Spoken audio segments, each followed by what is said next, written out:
I'm going to report about city municipality in Davao City. The Social Welfare and Development Office is the local social welfare arm of the city government of Davao, mandated to provide basic social welfare programs and services to its disadvantaged citizenry. CSWDO was devolved and decentralized to city government of Davao on October 1, 1992 in pursuant to RA 7160 and City Ordinance number 2374 series of 1994, which approved the organizational structure and staffing pattern of the city of Davao in order for LGUs to exercise greater autonomy in providing basic social welfare programs and services. The services offered by the office are the following: Self-Employment Assistance Program, all categories. Next is Basic Business Management Training, Family Welfare and Community Welfare Programs, Child and Youth Welfare Programs, Women Welfare Programs, Elderly and Persons with Disability Programs, Emergency Assistance Programs, Capacity Building for Children, Youth, Women, PWDs, Families, Older Persons, and Communities. Residential Facilities Operated. Next is Madrasa Comprehensive Development and Promotion Program. The Madrasa Comprehensive Development and Promotion Program prepares Muslim children to become assiduous, committed Muslims in pursuing endeavors that are beneficial to themselves, the families, and the communities by primarily investing in the social, moral, intellectual, and religious education of the Muslim youth of Davao. Through the traditional madrasa, MCDPP was created through President Gloria Macapagal Arroyo. Issued Executive Order Number 283 or an order creating a Madrasa Development Committee in 2004.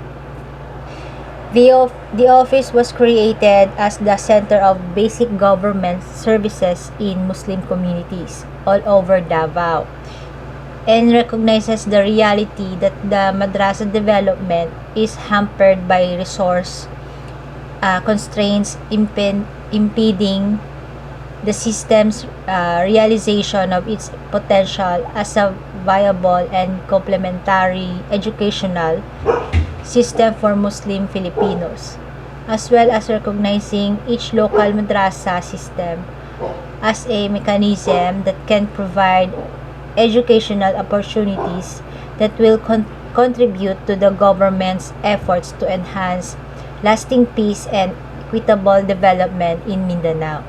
The services offered by the office include educate Muslim children with the true values, history, Arabic writing and reading, science and teachings of Islam to become a law-abiding citizen, contributive to a social and moral development, community reach out programs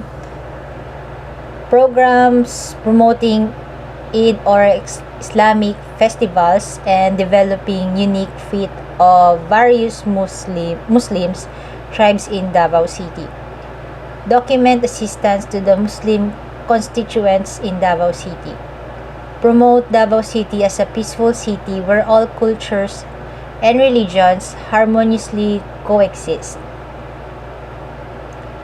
Next is City Health Office. The City Health Office is one of the agencies under the local government unit of Davao City, responsible in making health services accessible, available, acceptable, and affordable to all its constituents. It is a government mandate aiming to ensure that every Filipino shall receive affordable and quality health benefits. This involves providing adequate resources, um, health resources, health facilities, and health financing. City Health Office was created through RA 9160 or the Local Government Code of 1991, where health services are devolved to the LGUs. City Health Office was established because health is a right of every Filipino citizen, and the state is duty-bound to ensure that all people have equitable access to effective health care services at all levels.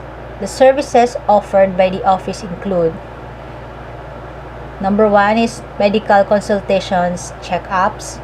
Number 2 is immunization. Number 3 is prenatal postpartum. Number 4 is nutrition. Number 5 is laboratory. Number 6 is dental. Number 7, premarital counseling. Number 8, adolescent and youth health. Number 9, animal bite and treatment center. Number 10, reproductive health and wellness, STI, HIV, and AIDS. Number 11, family planning. Number 12, counseling and referral. Number 13, tropical diseases like dengue, malaria, and schistosomia. Number 14 is health and sanitation. Number 15 is cardiovascular diseases. Number 16, non-communicable disease, like prevention of blindness, hearing, mental health, PWDs, and senior citizens. Number 17 is issuance of health certificates and medical certificates. Number 18, review of death certificates.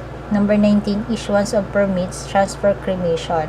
Number 20, medico-legal services. Number 21, infectious diseases services like TB, leprosy. Number 22, paanakan.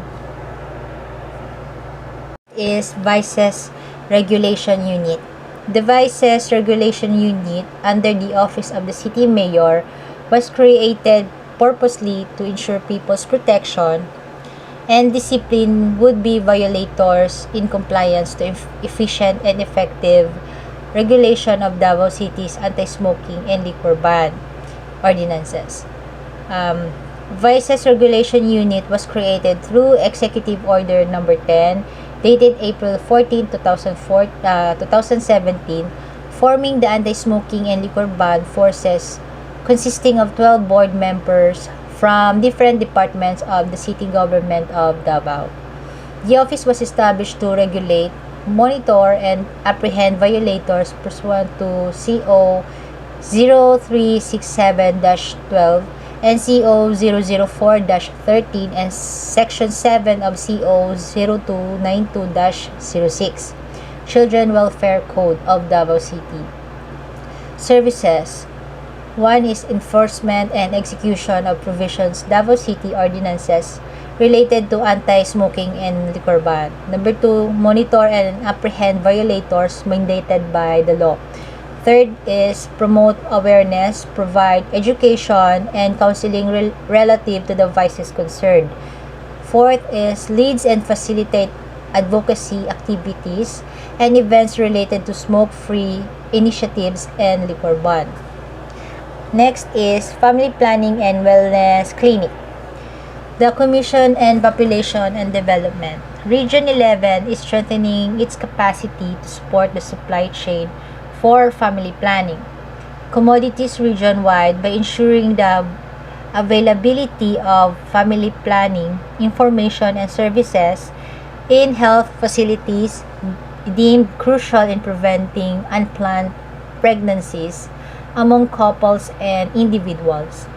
Through the inauguration of its new family planning warehouse and wellness clinic on August 12, 2020.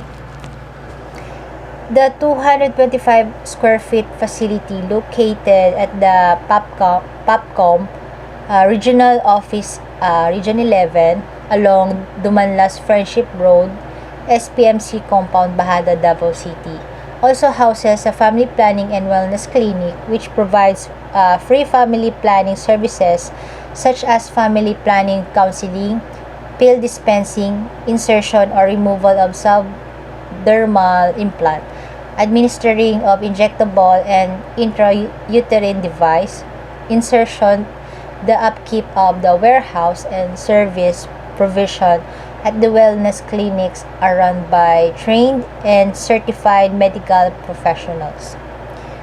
The facility will serve not only Davao region but also fulfilling the family planning requirements of nearby Bangsamoro Autonomous Region in Muslim Mindanao or BARM.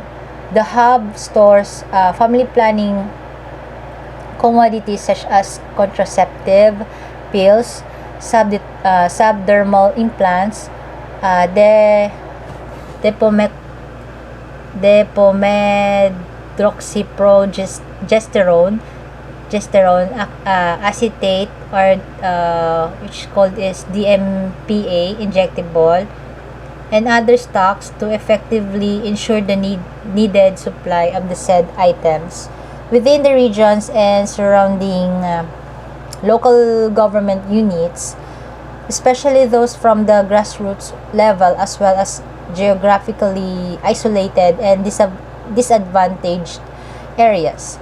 As co-manager of the Department of Health in the delivery of family planning services on the ground, the warehouses are physically proofs of POPCOM's commitment to continuously improve its services delivery by partaking responsibilities in supply chain management.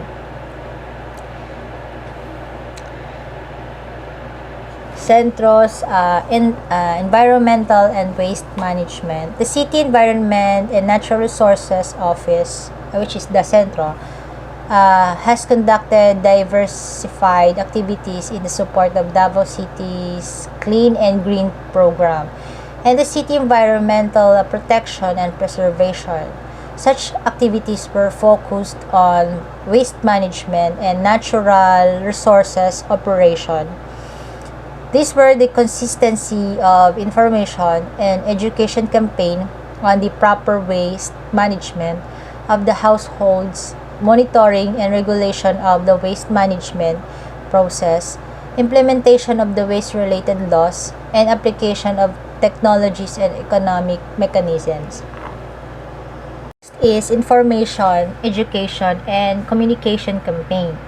For the year 2020, teams of Centros IECC, which is the Information, Education, and Communication Campaign, personnel have conducted a total of 115 orientation seminars regarding Davao City's solid waste management program to schools, establishments, and barangays within the city, which was participated by approximately a total of 1,620 persons. The teams have also conducted a total of 202 visits to their assigned barangays in order to monitor as well as to guide the progress of the barangays in achieving their solid waste management program. Also, teams of IECC personnel have distributed to business establishments, schools, and barangays a total of 1,024 IEC materials such as posters and brochures which are informative and educational. The IECC personnel have also participated in waste analysis and characterization study in order to gain insight, especially on the current figures related to the volume of waste which is generated within the city. As part of the regular task of the IEC, they have facilitated the issuance of solid waste management certificate for a total of 41,086 businesses in Davao City prior to their compliance with its requirements. Next is regular monitoring and apprehension. Anti-smoke belching unit and anti-littering enforcement unit to several strategic areas within the city to monitor and apprehend violators of the City Ordinance number 0361-10, which is known as Davao City Ecological Solid Waste Management of 2009, and City Ordinance number 0280-06, or the Anti-Smoke Belching Ordinance of Davao City. For the year 2020, Centro's anti-littering enforcers have apprehended the total of 3,265 violators of the CO 0361-10's prohibited acts. This apprehension is done to instill discipline, especially on the proper waste practices that must be observed. Meanwhile, anti-smoke belching units from Centro have also issued a notice of testing and have conducted emission testing of 3,585 vehicles during the year 2020. Vehicles within the city must be monitored and apprehended to reduce the emission of air pollutants generated by such vehicles. Next is street sweeping. As a part of enforcing cleanliness within the Davao City, the City Environment and Natural Resources Office have deployed many street sweeper personnel, which is responsible for clearing the litter and dust on the roads and streets. A total of 250 kilometers of road and street are swept regularly. Next is waste collection. The most common task of Centro is the collection of waste from its generators and its proper transportation to its designated facilities for its final utilization or disposal. Next is used cooking oil collection. The City Environment and Natural Office began its collection of used cooking oil from a number of business establishments such as fast food and restaurants. The cooking oil will be transported to the biodiesel facility of the city to be processed into fuel that can later be used to run the vehicles and equipment by the city government of Davao. A total of 20,158 liters of used cooking oil was processed in the biodiesel facility for the year 2020. Next is collection of biodegradable waste from public markets. Centro handled the special collection of biodegradable waste from public markets, which will undergo processing at Centro's composting facility. In order to divert waste into something useful, it is ideal for materials such as biodegradable to be utilized as nutrient-rich soil, which will be essential in growing crops. Centro's composting facility has produced a total of 2,619 sacks of compost, which will be utilized by the plant nurseries owned by the city. Next is residual and hazardous waste. During the year 2020, a total of 201,306.82 tons of waste have been collected and properly disposed by the City Environment and Natural Resources Office to its designated sanitary landfill facility. The office has taken proper measures in order to secure such waste from uncontrollable pollution of the environment, especially the water sources of cities' inhabitants, as mandated by City Ordinance number 0361-10, or the Davao City Ecological Solid Waste Management of 2009. The City Centro shall be responsible for the collection of residual and special waste. Thus, the waste generated by the homes within the city must practice segregation in order that only the residual and special waste will be disposed at the designated collection points near the generator. Next is World Water Day 2021. A simultaneous cleanup drive was conducted on March 20, 2021 at Barangay Talomo, particularly at Porok 9, 10, and 11 in the theme Valuing Water, and was participated by different agencies such as the Department of Public Works and Highways, 5th CRG Philippines National Police of Talomo and Baliok Ecoland Police Station, PAFTOG Region 11 TOWFM, Hope Kababaihan Facilitator, Task Force Davao, CHED, DSRDPI, Bantay Dagat, Barangay Tanod of Barangay Talomo, Crossroads City Assembly of God Youth, Tactical Operations Wing Eastern and City Environment and Natural Resources Office, which is the Centro. Next is Natural Resources Operation. In order to conserve the natural resources within the city of Davao, the City Environment and Natural Resources Office is focused on restoring habitats, enhancing ecosystem, services protecting biological diversity, and mitigating climate change. To achieve such goals, Centro conducts undertakings such as nursery of forest trees and mangroves management. The Natural Resources Operation Division, under the command of the City Environment and Natural Resources Office, have developed and managed 15 nurseries. 12 of these nurseries are for the propagation of forestry seedlings, and 3 of the nurseries are for mangrove propagules, where all of the plants produced will be for the purpose of rehabilitation of watershed, riverbanks, and coastal areas of Davao City. By 2020, a total of approximately 280,781 seedlings was produced and about 1,300,535 was distrusted and planted. Next is Rehabilitation Program.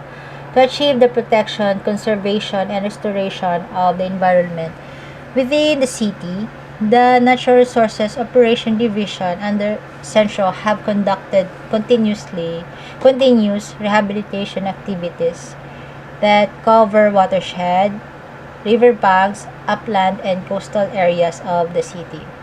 During the year 2020, a total of 32,060 mangrove propagules were planted within 3.171 hectares of the coastal area. 40,820 seedlings of forest trees were planted on a total of 36.65 hectares of watershed areas.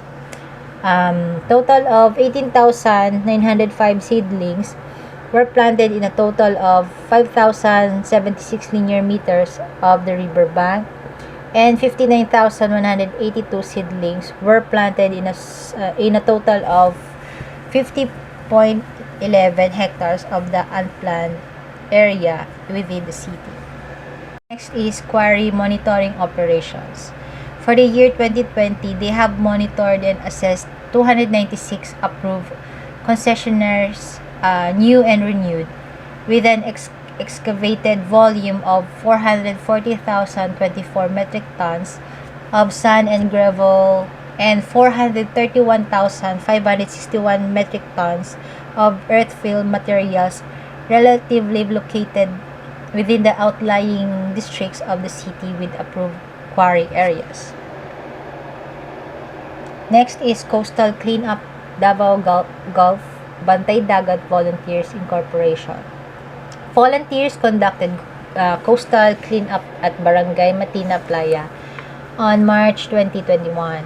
Davao Gulf East simultaneous cleanup drive was conducted on March 20, 2021 at Barangay Talomo, particularly in Porok 9, 10, and 11, and it participated by different agencies such as the Department of Public Works and Highways, 5th CRG Philippine National Police of Talomo and Baliok Ecoland Police Station, PAFTOG Region 11 TOWFM, Hope Kababaihan Facilitator, Task Force Davao, CHED, DSRDPI, Bantay Dagat, Barangay Tanod of Barangay Talomo, Crossroads, City Assembly of God Youth, Tactical Operations, Wing Eastern NCT. Next is Beautification Program, Maintenance and Development of Public Parks. The priority thrust of the city government of Davao is towards attaining an improved quality of life for all its inhabitants. The sustainable development of the city will remain its primordial concern. The maintenance and development of public public parks situated within the territorial jurisdiction of Davao City shall primarily be developed, maintained, regulated, and preserved by the City Environment and Natural Resources Office through its Parks and Playground Division, which should be coordinated with other concerned agencies for the effective and proper maintenance for all parks in the city. Centro is currently conducting the maintenance and development of a total of 20 parks and playground within the city. Next is improvement and maintenance of urban structures such as center islands, pocket islands, and landmarks. To attain the improvement and maintenance of 158 pocket and center islands and 3 landmarks within the City Environment and Natural Resources Office have dispatched manpower resources to monitor and to conduct maintenance of these structures in order to preserve its beauty for the sake of the city's beautification program. Next is propagation and production of ornamental plants. Maintenance and development of the parks and other urban beautification structures needs a steady supply of ornamental plants, which is one of the common materials used to create a vibrant and green urban environment. To secure its supply, the City Environment and Natural Resources Office, through its Parks and Playground Development Division, has undertaken measures such as the management of such nursery for ornamental plants, which would be the source of materials for new projects or be the source of replacements used during maintenance. For the year 2020, a total of 410,058 seedlings of ornamental plants was produced from 6 nurseries under the management of Centro.